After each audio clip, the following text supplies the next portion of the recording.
We are coming to you live today from Mendocino Farms in Studio City, and I have the lovely Abby with me today. Abby and I met at Pop Sugar about 6 years ago. We worked at Pop Sugar Studios together, and I have just watched her career flourish. She has done so well. So can you back at you. Oh, well, thank you. Can you tell us a little bit about your past and your career and what you're doing now? Yeah. So Amy and I, as we mentioned, worked together at Pop Sugar. Amy was a producer and I was in the talent department. And so our team was sort of tasked with helping the studios and the company at large navigate the influencer space and figure out how to work with influencers, throughout branded content woven through Pop Sugar Studios branded initiatives. I worked under a really amazing team, Heather and Monique, who are my mentors and still are, and just really taught me pretty much everything I know.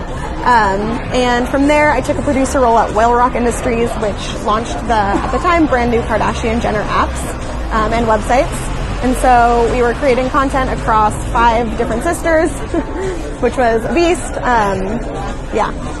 So rewarding and amazing, and just we're really, really busy throughout launch mode. In the past few months, I've been freelancing in influencer marketing, and I'm actually just accepted a new full-time role starting soon, so keep you posted on that. Excellent. Well, we're so happy for you. I'm so grateful that you're here to chat with us. And today we are talking about influencer marketing. So just to clarify for everyone, can you please share with us what is influencer marketing? Yeah. So if you're tuned into our Instagram Live, likely you are socially savvy in some way. An influencer is someone who has a significant following on one or more social media channels.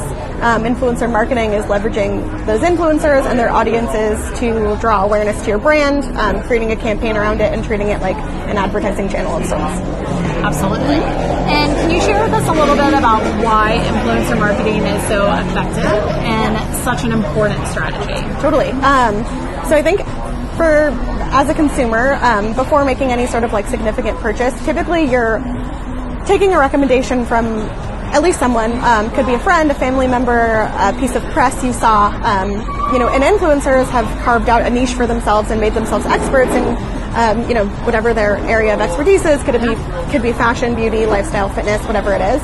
And so I think with influencer marketing, it's sort of like a hybrid step between your trusted friend recommending something to you and a celebrity or a large advertising campaign recommending something to you. There's sort of like this built-in trust with influencers. You feel like you know them, you feel like you watch their every day, you know what they're about, you know who they are, and so when they recommend something, it sort of strikes a chord more than watching an ad flash by. Yeah, absolutely. And I think as a consumer, you feel like the products that they're advertising or that they're recommending are a little bit more curated. Yep. So your chances are you're going to like it because you feel like you're connecting with someone that you know. Totally. So how do you work with brands to weave influencer marketing into their larger campaign strategy and make that integration feel more seamless? Totally. So I think the first step is to really get a strong understanding of what the brand's goals are. From there, you can, advise on the best influencers to work with, how many you should work with, what your influencer marketing budget could and should be.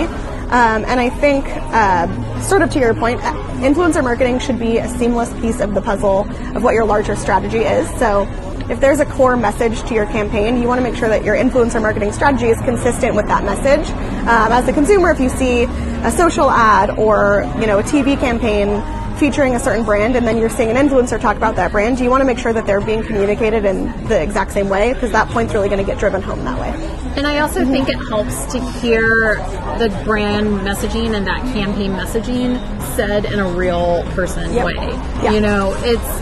Chances are if it's coming from the influencer, it's not as scripted, it's not as canned. They have a little bit more freedom. Hopefully. Fingers crossed. Yep. They have a little more freedom to put it into their own words. And I think that's really important. And I think as a consumer, it's something that you're looking for because you want a more real life take on the product and on what it's going to be able to promise and deliver. So what are brands looking for in an influencer when considering them for a campaign? So I think a lot of times brands don't totally know, and I hope that they're referring to a team member that's an expert or an agency or whatever it is. I think off the bat, a lot of times brands specifically look at following. And then when you dive a little deeper, that's not, I guess, always the best way to gauge if someone's going to be successful for you or be a good fit for you. I think what's more important is engagement. And you'll see someone with a massive following and terrible engagement, under 1% is like standard metric you should look at. And someone with higher engagement and a lower following typically will deliver better results for you. Well, because I think as a brand, or, I think as the brand, you're looking at that influencer to be the bridge from point A to point B, and you obviously want to convert their community into sales for your product.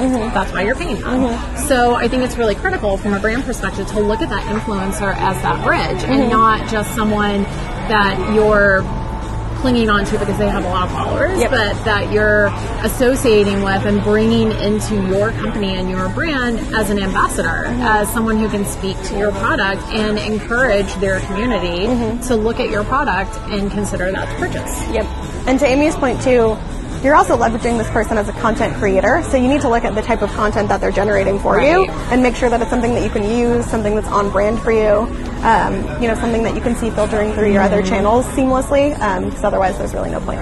And something that they're going to be able to create content to the level and standard that your brand holds. I've seen a lot of people come to me after the fact because they've been burned because an influencer is like, sure, we can do that, no problem, whatever. And then it turns out they couldn't do it. And now they need to re-budget and bring in a third-party production company, which is not an issue and not a problem. And like, I specialize in that kind of content, but it is something that from the get-go you should put that into your budget because it is going to cost 100%.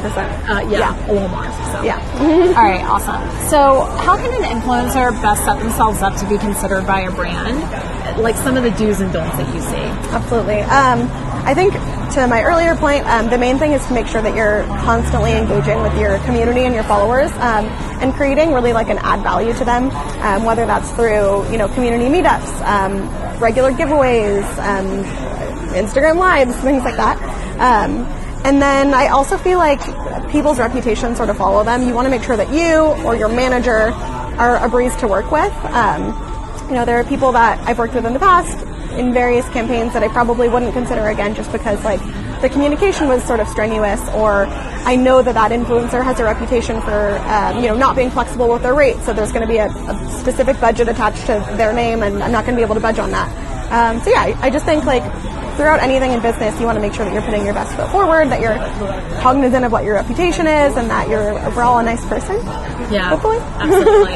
And I mean, I feel like that goes a long way. Yeah. And, business is stressful enough, so you want to work with nice people because it makes that stress a little bit easier to bear. Absolutely. So what constitutes a win for a brand when they're partnering with an influencer, and how can influencers better set themselves up for success in the eyes of the brand so that they can continue that working relationship? Totally. So I think a win can be defined by different brands differently. Obviously, if you're converting sales, that's a win across the board, specifically if your sales are higher than the price tag of what you paid for that campaign. Another way to gauge whether a campaign is successful is if your brand increased their social footprint or their specific follower count throughout the duration of the campaign. If you increased your web traffic, that's a great win. And then I think also if you're generating a ton of content that then you can use for evergreen purposes moving forward, whether it's social ads, various capacities on your website, things like that. Content generation costs money, as Amy knows. So if your influencer campaign can sort of like check that box for you, I think that's something to really consider as well. Yeah, I mean, I know at Paideia, that's something that we work with our clients with a lot, is teaching them how to repurpose content and shoot with intention and shoot within the footprint of your visual signature, so that everything that you're creating, you can recycle, you can reuse down the road. Absolutely. And it's maybe not like every soundbite or every single shot, but you're at least shooting it in such a way that it feels on brand, and you can creatively remix that, which is something that we used to do all the time. At Absolutely. Popsugar. Yeah. All the time. But it is a great skill to have because it helps you save money and it helps you make your budget go further, and that's so important. And like if it's working with an influencer and they were going to send you the photo that they were going to use in their single post, like have them send you 2 to 3 options if you can, if they're willing, because you're going to be able to use those elsewhere. Right. And crediting people with their work is super helpful.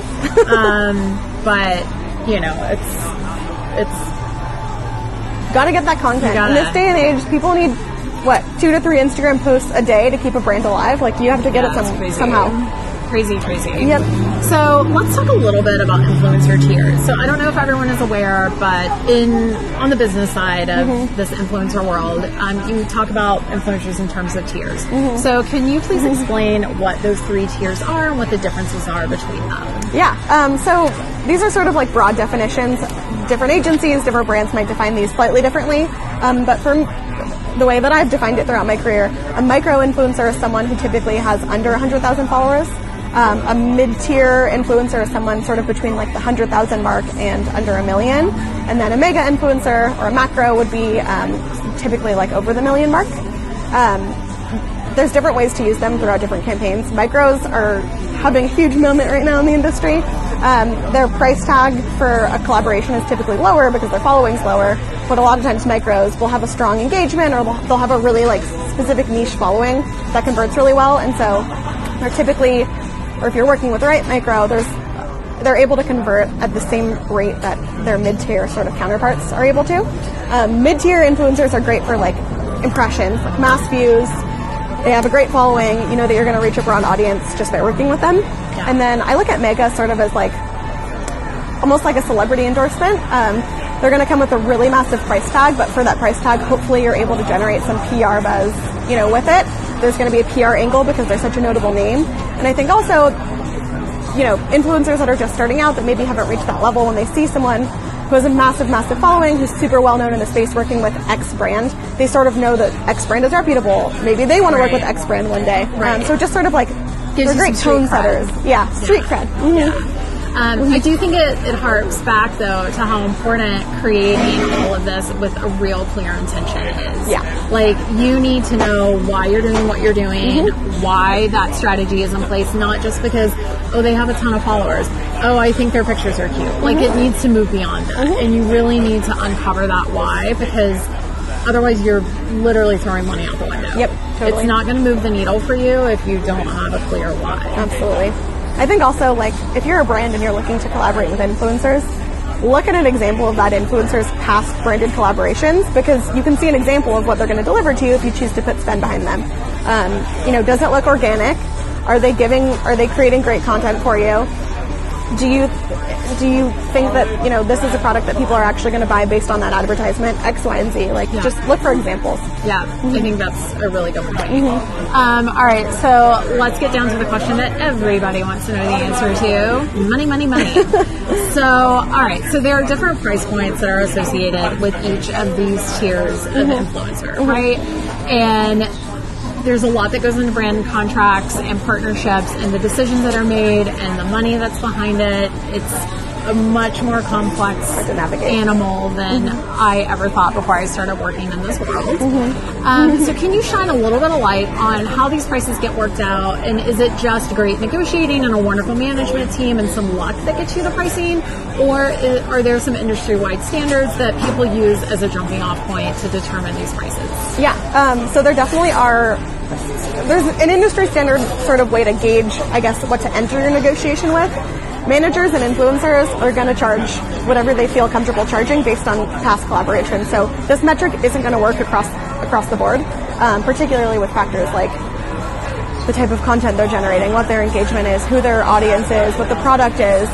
If it's a product that they really like, they might charge a little bit less because they're eager to work with you than a product that they're not super interested in. But that said, and I might get in trouble for sharing this, typically 1,000 impressions should cost you around $10 to $12.50. So the best way to calculate that is someone with 100,000 followers would typically charge between $1,000 to $1,200, $1,300 for a single post. And then the partnership can sort of build from there. If you're doing 2 posts, the manager or the influencer might cut you a little bit of a deal. If it's a post and a story instead, they might throw it all in under that, one budget umbrella. But it's a good way to just at least, as I mentioned, enter your negotiations, from an informed place and sort of take it from there and not offend anyone by going in too low. And I think you see that a lot too.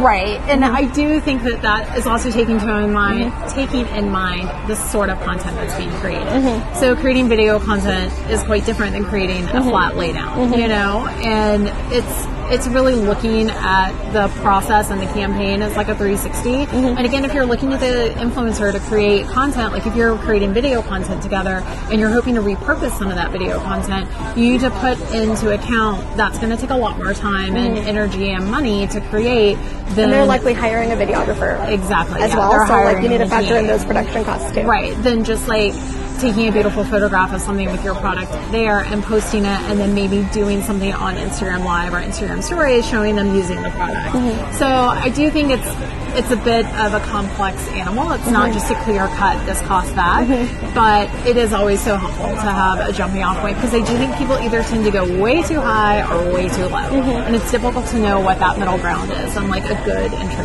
point. Totally.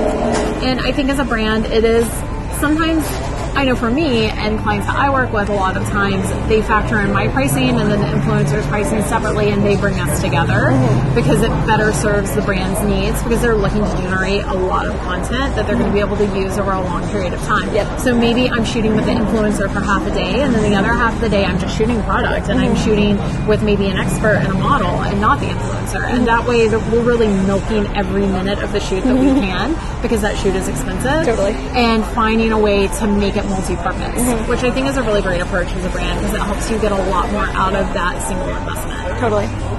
Absolutely. Yeah. Well, is there anything else that you would like to add? Is there something that we've missed or haven't chatted about?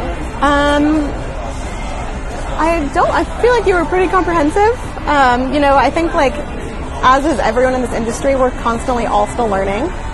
There's no formula. As much as we try to build a formula around this, one doesn't exist. So if you have one, DM me. But yeah, it's an exciting piece of the industry. It's a new way that consumers look to, you know, get advice, get product recommendations, figure out what brands they want to support. Totally, and I think it's such a fun and unique opportunity for a brand to interact with their consumers and to find a way to highlight different parts of the brand's personality through these influencers, so that that engagement is more authentic and it is more realistic, and it doesn't feel so forced and so pretend. You know, it gives you a great entry into that. So I think it's a great opportunity, but like you said, it's always changing, it's always evolving, and you know, what's cool today is not going to be cool in probably 6 months. So you know, it's not all hard and fast rules.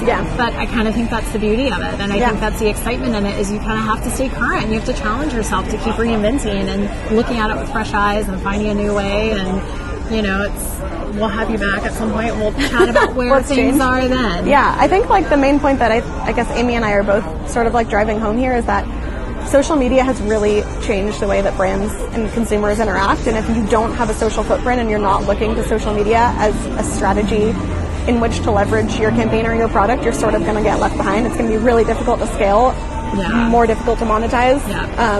So yeah, you got to get on board. Well, I mean, get on board, you know, make videos, take a risk. And I think that's the beauty of the space right now. It's still young enough and diverse enough that you can take some risks and learn from those. Sometimes it's great and sometimes it's not exactly what you wanted, but that's okay. And you take your learnings and you move on.